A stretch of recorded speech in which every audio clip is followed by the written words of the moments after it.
내 군이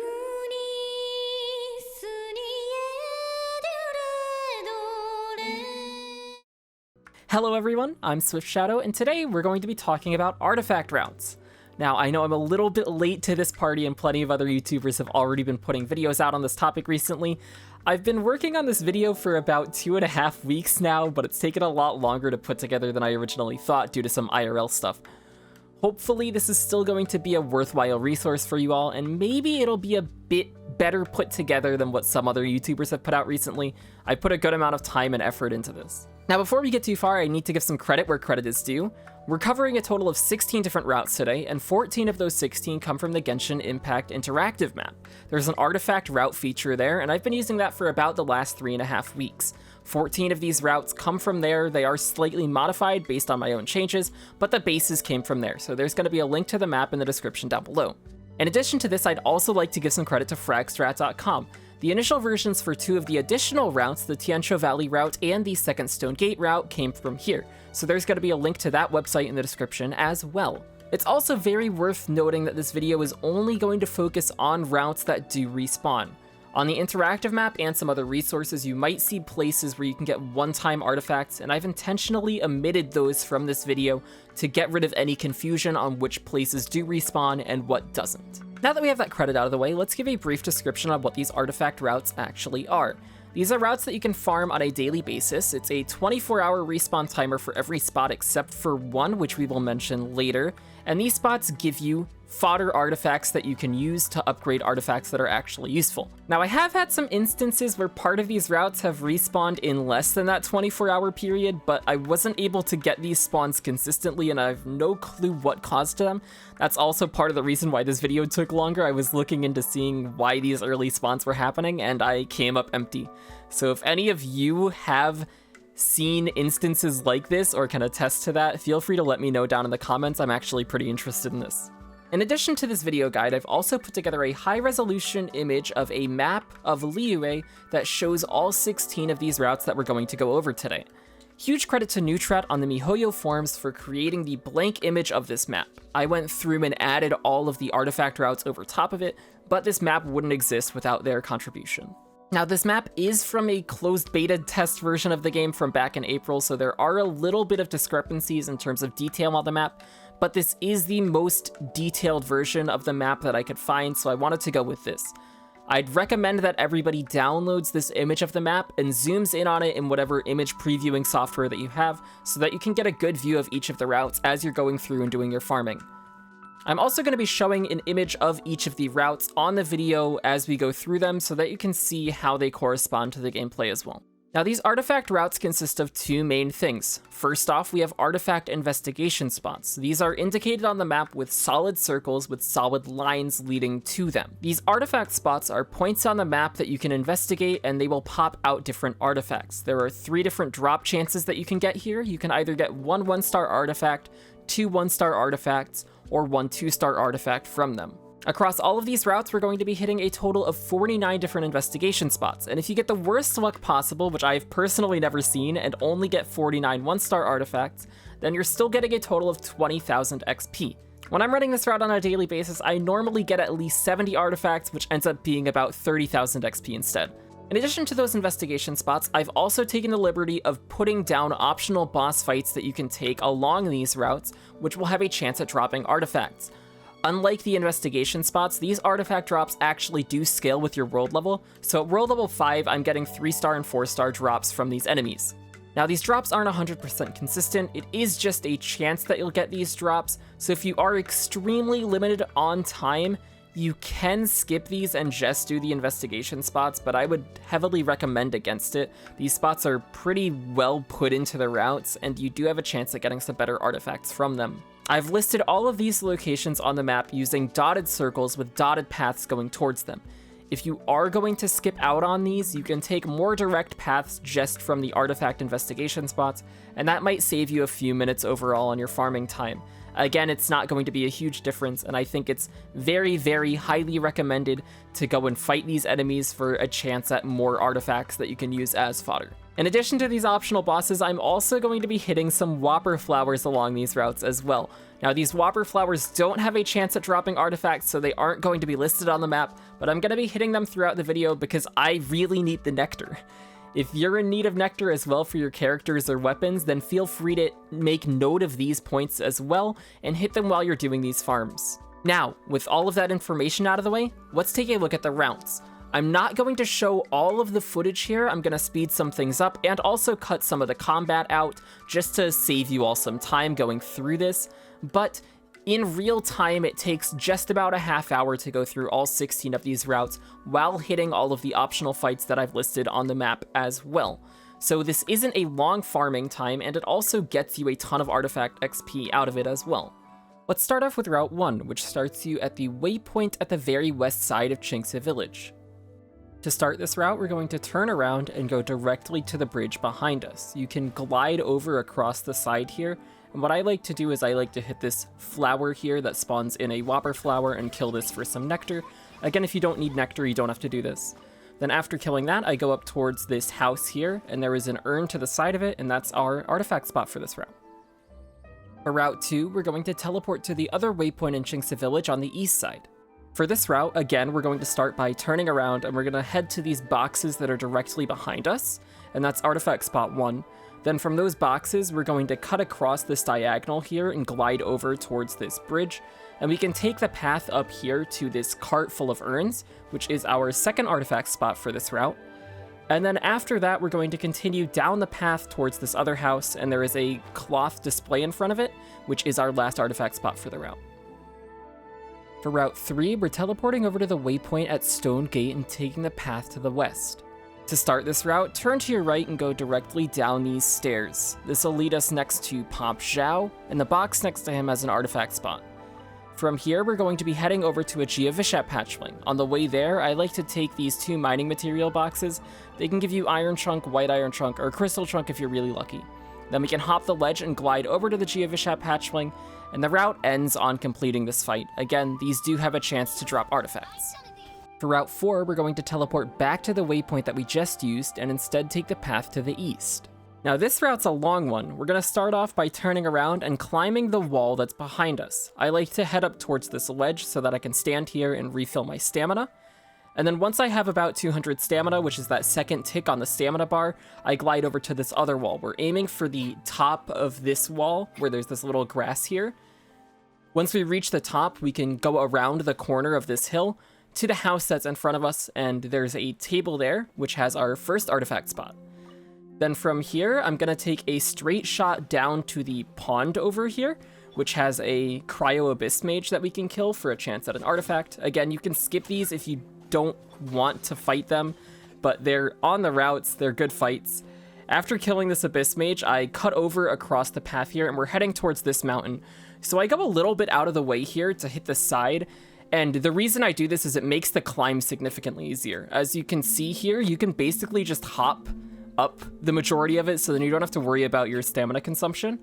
And then the next artifact spot isn't really clear, but if you're paying attention to the map, you'll be able to see it.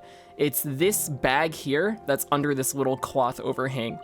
And then after hitting this artifact spot, I like to end the route off by dropping down the side here, and you can go down into this little hole, and there is a rock shield wall mid-troll that you can kill, and it does a chance at dropping an artifact. Route 5 has us start at the waypoint at Saltarai. This route, in contrast to the previous one, is very short and sweet. All that we're gonna do is swim across this water to the north, and there's a tent here that has 3 different artifact spots, 2 bags, and a book.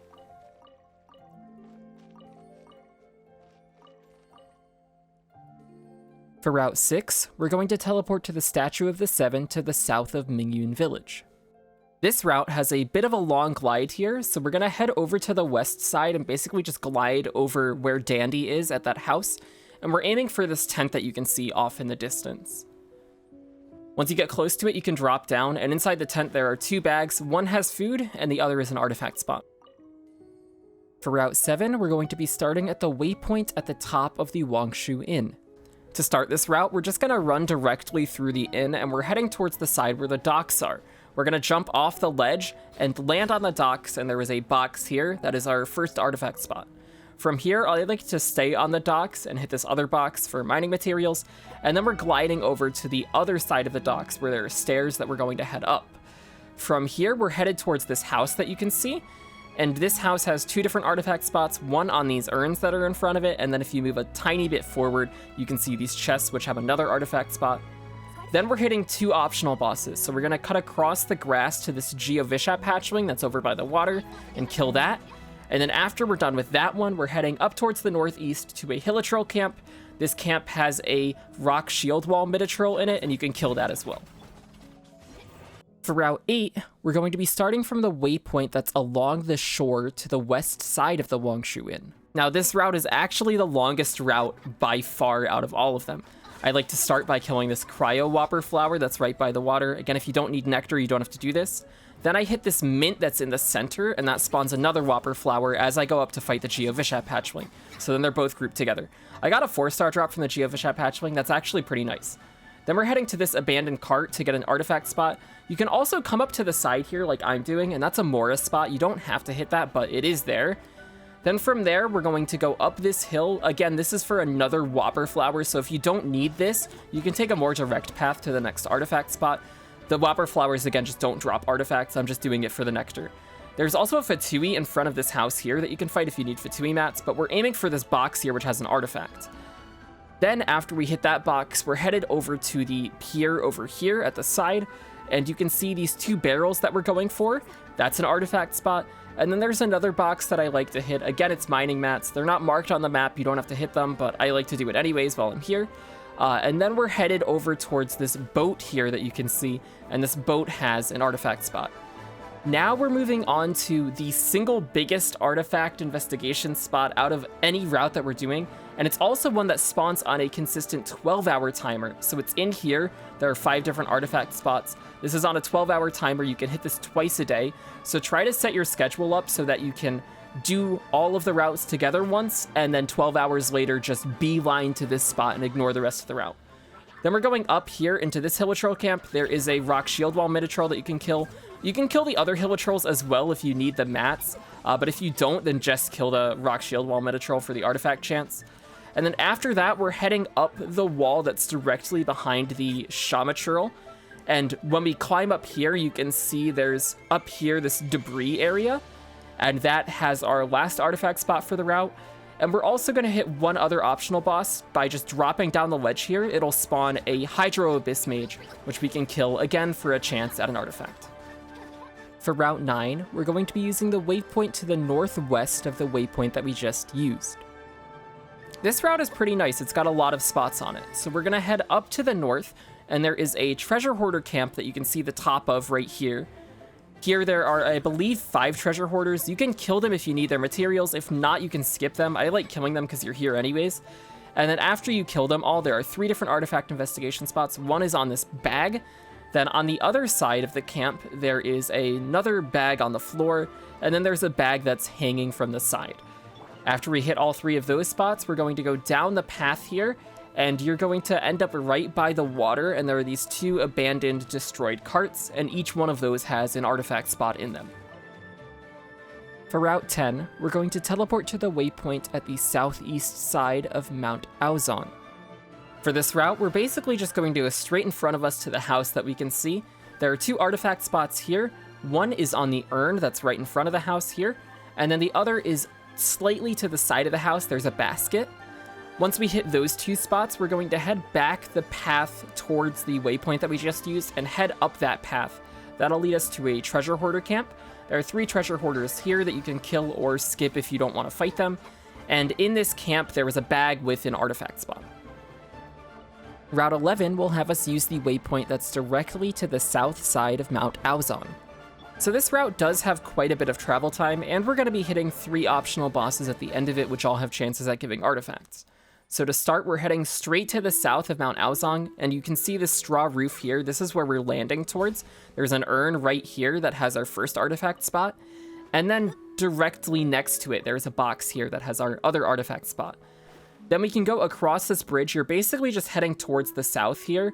You can glide the entire way and pick up like violet grass from the cliffs if you need that, but it is faster to just drop and sprint because you sprint faster than gliding, as opposed to what Venti normally says. And then here there is an urn with our last artifact spot for the route. But if you continue up this path, there is a camp that we're going to be hitting for 3 other bosses. They're all Minotaurs. So as we go up here, there is a Blazing Axe Minotaur that guards the camp. And then there is another Blazing Axe Minotaur, which can come up while you're fighting if you're close enough. If not, then it'll stay there. And then in the camp itself, there is a Rock Shield Wall Minotaur up at the top. And all 3 of these, again, have a chance at dropping artifacts. And then after I kill these, I also like to hit another optional Whopper Flower. If you climb up the wall here, there is a Sweet Flower that spawns another Whopper Flower that you can kill for Nectar. For Route 12, we're going to be using the waypoint at Jueyun Karst and taking the path to the north. So for this, we're going to start off with a pretty big slime fight. It's a total of 7 slimes. It's a good spot for slime materials.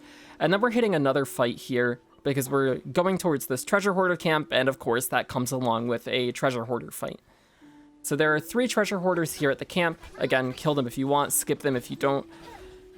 And in the camp, underneath this tent is 1 artifact spot, and then after that, there is another artifact spot over here on the boxes. Route 13 has us use the same waypoint that we just used, but instead take the path to the south. So now we're following the south path here. We're heading towards this house that you can see, and you can see this spot peeking out of the bushes. It's on the box. The artifact can end up getting lost in the bushes like it did for me here, so keep an eye out for it. Then there's another spot here at this table, and our 3rd spot is on the box here. Then we continue up the path. There's a Sweet Flower here that you can kill for Nectar, which I like to do. And then after that, you want to continue down this path here. And there are 2 more spots here, one in front of this Hilichurl, and then another on this debris here. And from here, again, continue straight up the path. There are these 2 Hilichurls that are guarding these urns, and this is our last artifact spot for the route. And again, if you need Nectar, there is another Whopper Flower that you can get here from a Sweet Flower up at the top. For Route 14, we're going to be using the waypoint that's directly to the east side of where we just ended. So to start this off, we're going to be heading up to the northeast, up to this wall here. You're basically just following up the path until you get up to this hill.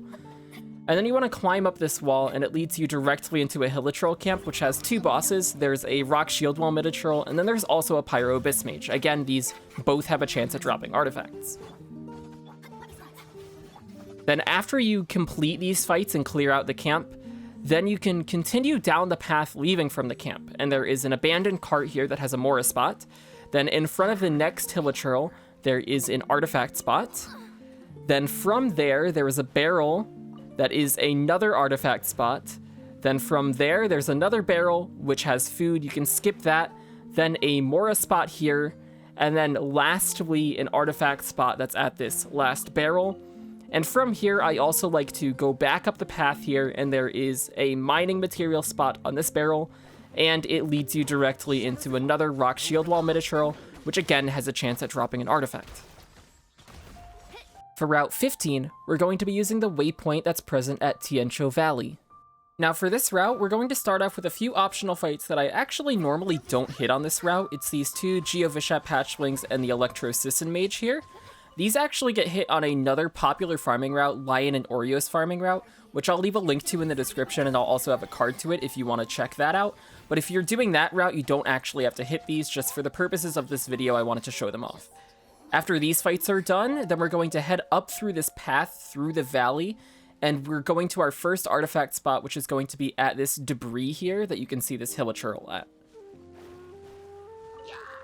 Now, after picking up this first artifact, we can curve around the side of it, and we're just going to drop down from the ledge here and hit this other debris, which is our second artifact spot.